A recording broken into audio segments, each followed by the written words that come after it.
Hi everyone, in today's lesson we're going to talk about partial fraction decomposition. So before we can talk about that, I want to recall how to add and subtract fractions. So remember, if I have an example like this where I want to add these two fractions together, I need a common denominator. So we would multiply this side by x plus 1. And whatever I do to the bottom, I would do to the top. And I would multiply this side by x. And again, whatever I do to the bottom, I do to the top. Now our denominator is that common denominator, the x times x plus 1. And we would distribute the x to the 2 and the 1 to the 2. So the top would be 2x plus 2 plus this 1x. So our final answer would be 3x plus 2 over x times x plus 1, which we could distribute the denominator if we want and make it 3x plus 2 over x squared plus x. So the process of partial fraction decomposition is when you start with the simplified answer and I want to get back to the two fractions that I would need to add or subtract to get this. So our first example of partial fraction decomposition is going to be this one. We're going to start with 3x plus 2 over x squared plus x, just like this example, and I'm going to show you how we can decompose it and get those two pieces. So the first thing, I have a bunch of steps here. You can read those on your own, but I'm just going to talk you through it. So we know that we can factor this denominator. So we have this as 3x plus 2 over, take out a GCF of x, x plus 1. So our first step is to factor the denominator, which we did. And now we know that this fraction has to be the result of two things added together. So we're going to put an a for the numerator, which we don't know, over x plus b over x plus 1 is going to eventually equal 3x plus 2 over x plus 1. So if we look at it, we're going to say this fraction over x plus this number over x has to equal this. We're basically breaking this up. We don't know what those numerators are yet. We don't know what a and b is. So now what we're going to do is we're going to make a common denominator and begin to solve this as if it were a rational fraction. So we're going to add this as x plus 1. This needs an x plus 1. This needs an x. Now once all the denominators are the same, x plus 1, x plus 1, right, x plus 1, remember we can cross off the denominators and set the numerators equal to each other. So a times x plus 1 plus bx equals 3x plus 2. So now what we're going to do is do some algebra. We're going to distribute the a. So we have ax plus a plus bx equals 3x plus 2. Then the next step would be to group the x's and group the, I didn't mean to write y's, I meant to write numbers. So group the x's and group the numbers and take out any GCFs. So watch. There's an ax and a bx. So I'm going to write those next to each other. Ax plus bx. Then I have the plus a equals 3x plus 2. And I can take out a GCF of these two of an x, and I'm left with a plus b plus a equals 3x plus 2. Okay, now this part may be a little harder to see, but I'm going to write this x times a plus b using the commutative property and writing it as a plus b times x plus a equals 3x plus 2. And now we can draw some conclusions. So do you see here that it's a plus b x, so a plus b times x plus a equals 3x. So look, a plus b has to equal 3. So a plus bx equals 3x. So a plus b has to equal 3. So that's our first conclusion. A plus b has to equal 3. Now do you see here that we have plus a plus 2. So our second conclusion is that a must equal 2. So if we have a is 2, then we can use this formula and find b. So a plus b equals 3. A is 2. So if we subtract this, we'll get b is equal to 1. So now that I have a and that I have b, I can put it together to decompose my fraction. So it says that a is 2, so a is 2. So this answer will be 2 over x plus, now b is 1, so 1 over x plus 1. So I've successfully decomposed this fraction to equal this plus this. Let's check our answer from the beginning. Did we not get 2 over x plus 1 over x plus 1? And there it is. Okay, so that was a lot, I know. So let's do another example, just so we can understand the concept. So again, we want to decompose this second fraction so that it's the sum or difference of two other fractions. Our first step was always to factor the denominator.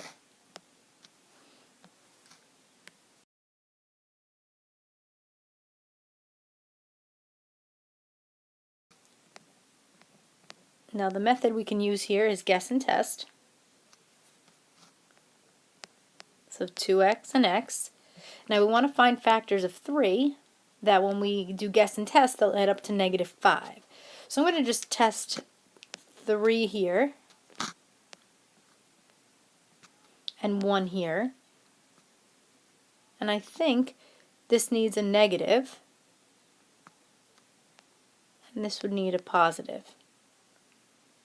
And I think that should do it. 2 times -3 is -6. -6 plus 1 is in fact -5. Alright, so now we're going to break this up into two fractions. So it's going to be a over the 2x plus 1 plus some number b over x minus 3, which has to equal 3x plus 5 over 2x plus 1 times x minus 3. So again, we want to figure out what number over this plus what number over this gives me this fraction. So we're going to solve this just like we would any other rational equation. We're going to find a common denominator. So this side needs an x minus 3, and this side needs a 2x plus 1. So we're going to now that we have a common denominator, this bottom also needs it, 2x plus 1. So now all the denominators have those two binomials, so we can cross off the denominator and set the numerators equal to each other. So a times x minus 3 plus b times 2x plus 1 equals 3x plus 5. So let's distribute. So ax minus 3a plus, I'm going to put it in form of 2bx plus b equals 3x plus 5. Now again, we're going to take our x terms and combine them. So ax plus 2bx, and then we'll take our a and b and bring those next to each other, so minus 3a plus b. So we're going to take out, and again, a GCF for the first two terms, which I could take out an x. So I'm left with a plus 2b, then minus 3a plus b equals 3x plus 5. Now again, we could write this as a plus 2b times x minus 3a plus b equals 3x plus 5. So what that tells me is that this a plus 2b is the coefficient for the x, and that has to equal 3x. So that means this a plus 2b, so that's our first conclusion, is that a plus 2b has to equal 3, And now you can see here that this is the last part, which has to equal 5. So our second part is negative 3a plus b that has to equal 5. And the only way to solve this is a system of equations. So remember, we can make this, multiply this by 3, and then that would cancel out this negative 3 down here. So the next equations would be 3a plus 6b equals 9, and then negative 3a plus b equals 5. We could add these equations together, those will cancel, and you'll get 7b equals 14, divide by 7, and b will equal 2. Now we can find a by simply substituting it back into one of these two equations. I'll pick the top one. So a is equal, or a plus 2b equals 3. So a plus 2 times 2 equals 3. So a plus 4. Subtract 4 on both sides. A is equal to negative 1. So now if we put this all together, I break it up into my two fractions, my answer will be this. We're going to start with a. So a is equal to negative 1. So negative 1 over 2x plus 1 plus b, which is 2, over x minus 3. And that is your partial fraction decomposition. All right, let's move on to the next page. Okay, so in this first example here, we're going to factor the denominator just like we did the other ones. So we have x minus 3, take out a GCF of x, and we have an x squared plus 3. So again, we're going to set this up the same way as we did before. We want to know what two fractions, if we add them together, will give me x minus 3 over x times x squared plus 3. So the denominators are still going to be the same. This is x, and this is x squared plus 3. But if you notice, this denominator is a quadratic, so we have to account for that. So we call this an irreducible, not being able to be reduced, quadratic factor. So we use either ax plus b, bx plus c, or cx plus d. And I'll show you what I mean by that.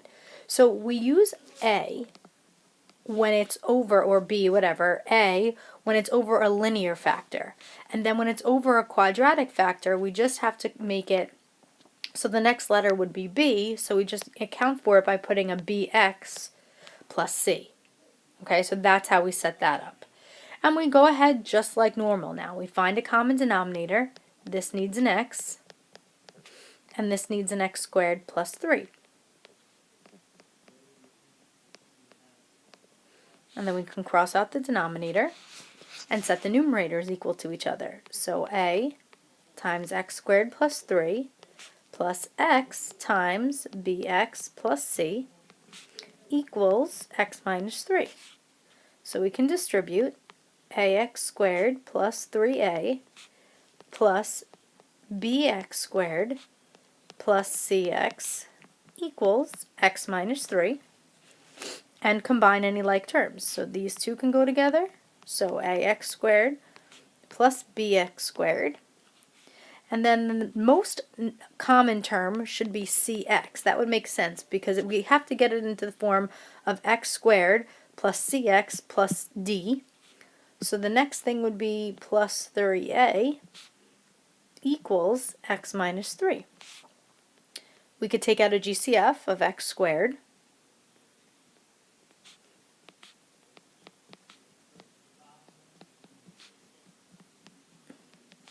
And we could rewrite this this first term as x plus b times x squared plus cx plus 3a. And now we're going to compare it to this x minus 3. So notice how there's no x squared term on this side. That must mean that a plus b has to equal 0.